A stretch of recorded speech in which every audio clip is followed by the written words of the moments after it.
Yo guys, today we're going to watch an interesting video. This is not suggested by someone, but it just came out into my FYP and I just thought that, kind of interesting to see about the history of Arknights' strongest operator and see what in that year, what is the strongest operator in that time or the best operator. And yeah, I just curious about this video. So I thought I was going to watch it myself, but then I realized, I'm missing out some content I can like I feel like I will be missing out on content that I can make myself by reacting to this. So yeah, let's watch this. We're going into year 7 of Arknights soon, which is just crazy to think about. With our It's 6th five anniversary months event ago. coming up now, I thought it'd be fun to look back on the 6 years of Arknights that have passed and talk about which operators have been carrying our accounts. Of course, throughout the years we've gotten a lot of operators, so if you think I missed someone, let me know in the comments. Arknights was released globally on January 16th, 2020. It's during COVID. Wait, what? The global version? Oh, okay. Like, it's kind of insane that Arknights. I thought that Arknights came out way later than Genshin, but then I see the date. Somehow Arknights come out way later than Genshin because if not it's Genshin is like 2019. That's what I remember. Um, what the fuck? What did? Huh? Okay, for some reason. Oh, it's 2020. Okay. But it kind of insane that both culture game came out in the same year. Like I know that Arknights came out way later, way more earlier than Genshin, but kind of insane to see both of them came out in the same year. And to give some context on how long ago this was, COVID was first discovered around this time. Where The your game launched mask? with about 70 or so operators, but 3 of them stood out above the rest. Silver Ash, Ea Fiala, and Saria, who some players called the Big Three. You could maybe throw Big Three. Exia in there too, but spoiler, I'll be talking more about her near the end of the video. So this is one of the strongest. It's just that she has an altar. Starting with Silver Ash though, he was a pretty special operator back then. He had a long range because of his archetype, could block 2, and had a He's a defender that is long range. skill 3 that did big AoE damage, making him a pretty versatile operator. He does. Speaking of versatile, while Ea Fiala is a core caster, her S2 turns her into a single target AoE hybrid while reducing enemy res at the same time. Oh. She really had little to no competition on launch, but an operator like Saria stood as the best guardian defender and one of the best defensive operators for a pretty long time. Her S2 let her consistently heal allies, and with her second talent, she could help charge their skills. Her S3 was also interesting since it debuffed enemy movement speed, made them take more arch damage, all while healing allies throughout the skill duration. If you had these 3 operators, you could clear any stage in the game without much trouble. I didn't know that. But there is one more launch operator I have to mention, and it's the only operator that isn't a 6-star Oh, that I'll talk about in this video. Damn, Merta is that good, to the point that even talking about history of Arknights' strongest operators, we need to mention it. Myrtle, I'm sure, needs no introduction, as she fills probably the most important niche in the game, DP generation. What's happening? Oh, shit. Again.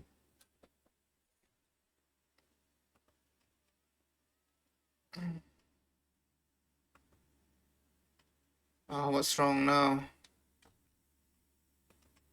Wait, guys. Something.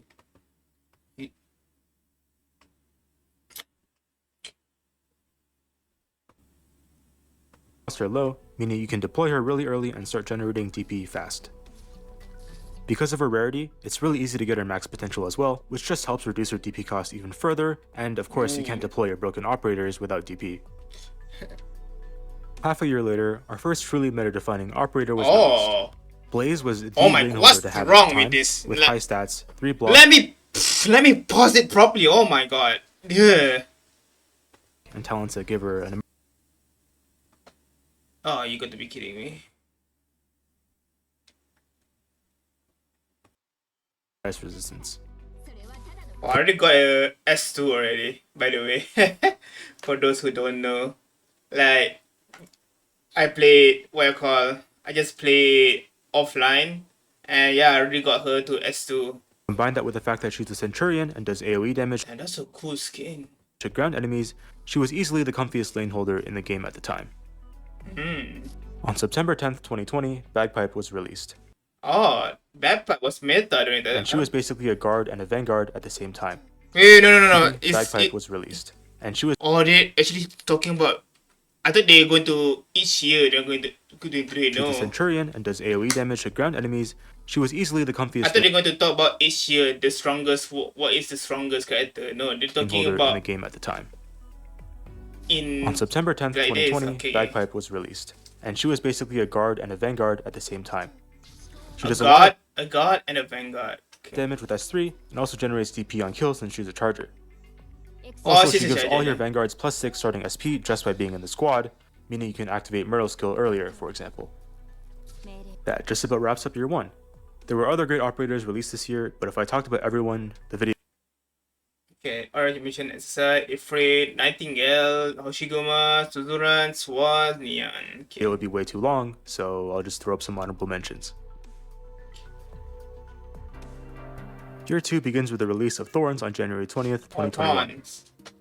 Although he shares an archetype with Silver Ash, they're different in the sense that Silver Ash was great because of his S3's ability to deal a lot of damage fast, while Thorns' S3 lets him deal good damage consistently thanks to it having permanent uptime after the second activation. Just 2 months later though, we had our first operator that was considered by everyone to be a game breaker. Oh, really? Surtur Suto was game breaker. Was released on March 25th, 2021 as the first 6-star arts fighter guard and was really good at killing bosses and just doing a lot of arts damage with her S3. She made such a big impact on the Oh, she's a god arts fighter. meta that the phrase just Surtur it spawned since she trivialized a lot of the harder content at the time. Oh, really? Our next 2 operators came out on the same banner. Scotty the Corrupting Heart and Oh, that's. Calcit released on October 21st, 2021, and Sculptor was our first 6-star altar and specializes in buffing, with the added ability to indirectly heal allies in her range. Yeah, about. Her Seaborn summon also lets her expand her range, making her a pretty versatile support in a game where 6-stars at buff are kinda rare. On the other 8 DP? That's very. Wow. hand, Calcit, a medic, was a It's called Medic. great lane holder thanks to Monster. Monster being 3 block and having the ability to deal true damage with Calcit's S3 was really strong. And since Calcit prioritized killing Monster, she was basically a self-sustaining lane holder, though she does have the drawback of taking up 2 deployment slots. Oh, wait, what? So Monster takes deployment spots? Oh, okay. What? That's all? Damn, only 4? Modra and Mountains. Okay, Murray is a girl, right? If I'm not mistaken. I see her. I remember her design. There were plenty of good operators released in year 3, but 2 of them were clearly more impactful than the rest. Really? On January 22nd, 2022, Chen the Holong Day was released. Damn. Are you saying the swimsuit water gun Chen was meta during that time? And she was absolutely meta-defining. Her ability to deal massive AoE physical damage in a wide range made her a very That's actually insane. What the hell? strong sniper on most stages. Won't be the last time I'll be saying that sentence in this video. But while she got everyone talking about how strong she was, there were be saying that sentence in this video. Very What? strong sniper on most stages. Most stages. Won't be the last time I'll be saying that sentence in this video. Who's this? But while she got everyone talking about how strong she was, there were also talks about power creep and if altars were good for the game. Oh. So this is when they start to worry about power creep then. On July 29th, 2022, we got our Ling. 3rd Sway sibling. Ling was the second blue woman to be hyped up as a game-breaking operator this year, as her ability to summon multiple dragons on I knew that she was a summoner, but damn. ground Can tiles 3, with right? S3 She can summon 3, right? let her control multiple lanes at once. Yeah. You can combine the 2-block smaller dragons to make 4-block Never mind. She can do 4. Giga dragons, which also get insane That's so cool. What the heck? You can do that? stats when S3 is active. While she could solo a lot of stages in the game, she had the obvious weakness of taking up too many deployment slots, since Oh, she take deployment spots? Oh man. the big dragons took up 2 each.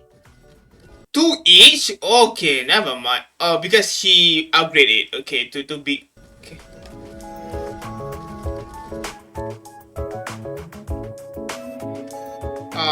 I only talk about 2 Animation. operators this Oh, nerd. Oh, nerd. We got nerd that late? Okay. Interesting. It's like Kalse too. But, damn, nerd. We got nerd after the 3rd year. year, but that's mostly because the power level expectation for meta operators is just higher now, and we're about to see that expectation get met in year 4. Okay. The year begins with the new limited banner on January from 13th, Zemka. 2023, but it was a standard operator that She looks so beautiful. would catch people's attention. Look at the art. How detailed it is. Oh my god. Zemka was a great boss killer on release, doing a ton of damage with her S3. She could also summon a typewriter to the field on any ranged tile, She can summon and the things. summon would reduce the defense of enemies it hit. That's so cool. This summon just increases her overall damage. Does this thing take deployment? No, right? And burst potential, while also making it so that she could hit most of the map depending on the stage. Damn, that's actually game breaking. And that shielders are easily to take care now. What the Basically, every operator I'll talk about from now on is still considered really strong today. Oh, Milinar is the one that the one that cannot attack, but the moment you use skill, it can attack, right? Milinar, released on March 31st, 2023, is definitely not an exception. While he does nothing when his skill isn't up, his S3 lets him do massive damage in a large area as he That's big. Wow. swings his sword. The skill does true damage and feels like a stronger version of True damage? Silver Jeez. Ash's S3.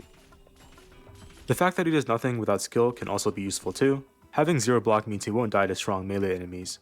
Oh, he won't get attacked. Our next 2 operators carry the Executor archetype into meta relevancy. Oh, that's good. Texas Yomertoza, released May 23rd, and Kirin Yato, released September 7th, both do a lot on a short redeployment time. Texas stuns and does arch damage, and Yato does physical damage while Both of them are executor. What that? being more DP efficient because of her X module. They're both great emergency buttons, and can be good for killing or stalling bosses as well. They have CD, right? Fast dip. The last operator to talk about in For year 4 is Inez. Released Inez. October 24th, 2023, Inez was the Oh, she's an agent. Oh no. first game-changing Vanguard release since Bagpipe in year 1. Her kit is just loaded. She binds enemies on first hit, can hit air, and also has an area that slows and reveals invisible enemies even if she's retreated or defeated. Combine that with great TP generation, Inez is still one of the best operators in the game today, 2 years Oh later. really? Still one of the best? Yeah, I heard. I did saw like top 10 from, I forgot the name. Like some French. Is it French? I don't think so. Super, I think that channel name.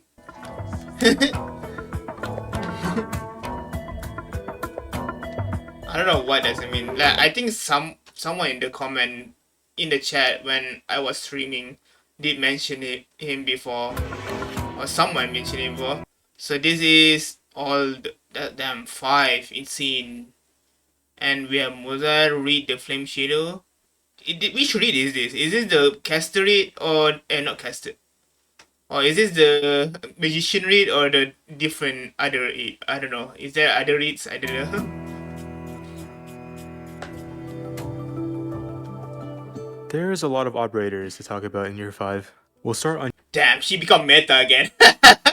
she gains an alter and becomes meta again. January 16th with the release of Aofiela, the Vite Aska, a medic known for having global range on her S3 and negating elemental injury.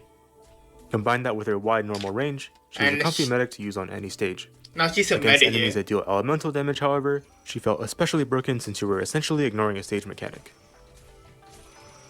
Continuing the discussion about elemental damage though, So Virtuosa was Virtuosa was meta. released on April 30th, 2024, and What she was made she then? elemental She was a ritualist. Oh yeah. I remember what ritualists do. damage mainstream. Arturia deals necrosis damage and also makes enemies in her range take more necrosis damage, meaning you could pair her with other necrosis operators. Her S3 also has a massive range and is great for clearing out bigger waves of enemies. Next up is Dagonbreaker, released on June 21st, 2024. She's a Swordmaster guard, but unlike other Swordmasters, her S3's auto Damn, dude, she looks so military. recovery and has a pretty short cooldown. Whoa! With this skill, she could do Damn, quick that's bursts cool. of physical damage on demand, which made her a really comfy operator to use for most content. She just Just a killed month all later, them. Shu was released on July 31st, 2024. Oh, she is Shu was a meta. healing defender, but with much more utility than your average guardian.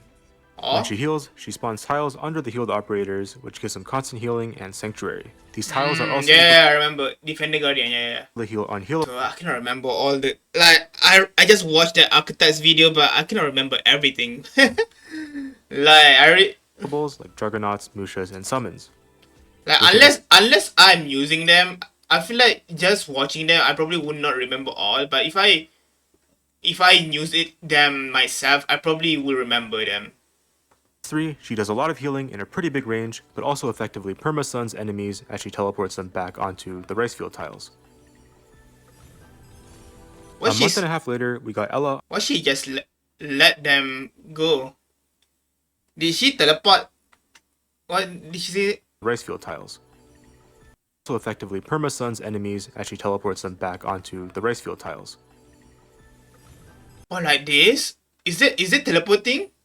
Is that did they teleport go here? A month and a half later, we got Ella on September 19th, 2024, a true limited operator. She was a DPS debuffer. A true limited. Oh yeah, because this is a. She probably never rerun again. Hybrid, being able to deal a lot of damage, and also having grenades that inflict slow and fragile onto enemies. She also has a perk of being able to be deployed on melee tiles thanks to her module, which made her very versatile and meant that she was viable on basically any stage. We're deep in the first gauntlet now, and less than a month later, on October 10th, 2024, Ascalon was released. Ascalon was a very strong operator on She's hot. release, but she's an ambusher, okay. Definitely underhyped because of the next banner, which we'll talk about in a sec. Her talent 1 lets her inflict slow and damage over time onto enemies, and her S2 zero blow and hit all enemies. massively amplifies her damage and the slow effect. Overall, she's a pretty great generalist. 3 weeks after the I thought she gonna be attacked. If I'm mistaken, she gonna be attacked, right? And she has zero block too, so yeah. the Ascalon banner, we got the best banner in this game's history. Holy fuck. W and Logos was in the same banner? Holy shit. Was released side by side? That's actually insane. What? I know Logos, how strong Logos is due to I didn't use him to do the end game, or not end game, but doing that some sort of game mode. But she was here as well. Wichita and Logos released on Halloween 2024, and both of them were very strong. Beginning with Logos, he's a core caster that does necrosis damage with his module. Oh, she can necrosis too. His S3 expands his range, makes him multi-target, and does a lot of damage. His S1 has unlimited duration and does a lot of damage. Logos just does a lot of damage. On the topic of damage though, Wichita also does a lot of it. With her S3, she gets 6 ammo and each shot hits a 5x5 area on the map and does massive physical damage to everything in that area. She can also spawn 3 turrets, and these turrets make her unhittable in most situations, and also stun and deal damage to enemies. Oh, she's a flinger. On release, she was a No. I remember someone said some of her bullets can attack the airborne characters. Best operator in the game, and most people thought she deserved to be in a tier of her own. Really? Oh my god. Wrapping up Tier 5 and the chain of strong she's just meta-defining. Oh, this operators guy. releasing basically back-to-back. All Pianist was released on December 12th, 2024. His S3 has a unique mechanic where he chucks an anchor at the enemies and moves to that tile. It does a lot of damage on hit, and buffs his attacks during the duration. You can also deactivate the skill to move him back if you want. Also, as an Abyssal Hunter, you can pair him with Gladia, whose module gives him percentage-based healing and resistance to physical and arts damage. Oh, there's some... So there's... I don't know the word.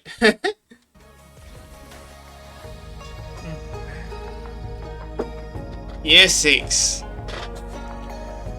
Oh, the one was not even included. Sorry if I missed someone.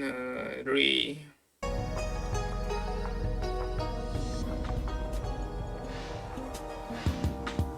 After all that in Year 5, I really want to live. it kind of felt like they wanted to take a chill for a bit, especially after Wichita. Skipping 5 months ahead to April 24th, 2025, we got Lapland de Decadenza. As a Mecha Core caster, she has global range with her S3, and that skill also inflicts fear onto enemies. Fear makes them run around uncontrollably, basically acting like a stun. She also has silencing in her kit like the original Lapland. In general though, global range is really satisfying to use, and also extra helpful on some stages where some enemies just sit somewhere unreachable. That's such an Skipping 5 months insane again, range. our What the current hell? gauntlet begins. Oh, Monster was released on monster! September 16th, 2025, and was I our want first broken medic. her. Her main strength is roll compression, she has solid buffing, healing What? 5, and was our first broken medic. Oh, you mean that we never got a broken medic before? Her main strength is roll compression, Oh man, her bandit is already gone. That I cannot she has get her solid anymore. buffing, healing, and can also do AoE true damage with her S3. You can also use S2 to run her as a pure support. Overall, a very strong operator with the potential to get even better in the future since she doesn't have a module yet. On October 14th, 2025, Oh, Exia the New Covenant will be released. Exia, like the original, is a single target damage healer, but the Altar version does a ton of damage while also providing some great utility. what's Geek do? Oh, yeah, I remember. Wait, so she can attack people and buff? Okay. Her S3 lets her redeploy an ally to Like, doesn't Geek attack the your ally and then give them some insane buff? the field, which just completely bypasses the game mechanic. While I'll have to test her myself, I've seen some As is only go give areas to a certain ally. really funny things being done, like double deploying Surtur or Hoshiguma Altar for the double immortality. She's a game-changing operator that I've seen some people rank as the best operator in the entire game. Oh, Sometime probably in November, we'll be getting Tragodia. Tragodia or Phantom Altar. Our second 6-star Ritualist supporter after Virtuosa, Tragodia is also a game-changing unit. He does AoE nervous impairment damage to enemies, and his stall ability with his S3 Like from that what called ranking that I saw, Tragodia is considered one of the best characters is too. crazy. This skill lets him stall multiple enemies during its duration, and abilities like that are usually very valuable for higher end content where the enemies have inflated stats. That should wrap up year 6.